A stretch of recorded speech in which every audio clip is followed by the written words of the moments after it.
Yeah,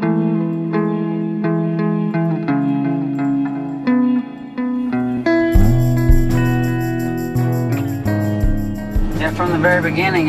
Living Hope always was going to be a church starting church, and so we asked the team to just kind of go over into the west, northwest Bryan area and drive around. And so even before that, I had been driving around praying, and as I was driving around, the very first church that I even came to was the Sanctuary of Praise Church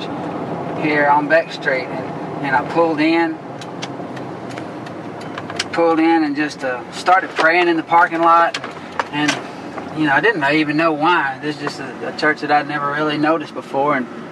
just pulled in praying in the parking lot, and I looked up and was reading the marquee there, and it said, if you want to see something you've never seen before, you have to be willing to do something that you've never done before. And man, that just really grabbed me, and I didn't even realize why that was even all that important.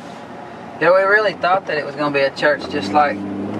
Living Hope as we have it now, and as we came back, everybody seemed to overwhelmingly talk about, as they drove around in the neighborhoods, how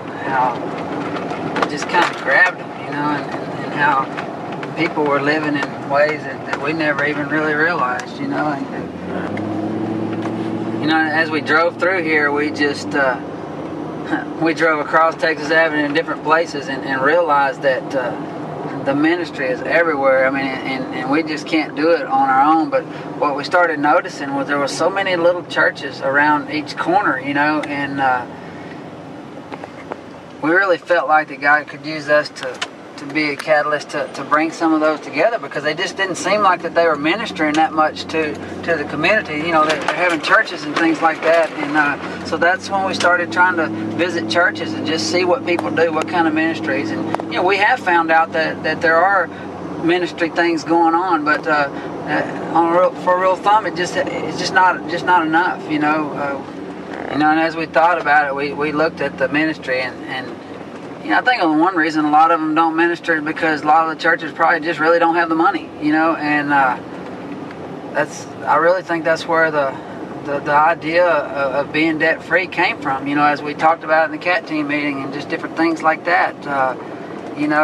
realized that if we didn't have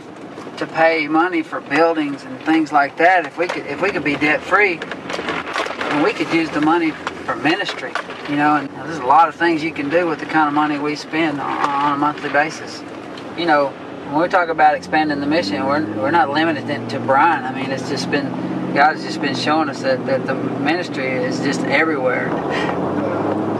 And as we look around and see how much all this ministry, it is kind of overwhelming, but I just keep getting brought back to that marquee that said, if you want to see something you've never seen before, you have to be willing to do something that you've never done before. And that's just a great challenge, because you get scared and you just want to go back to the way things were, but I think God wants to show us a little bit more of himself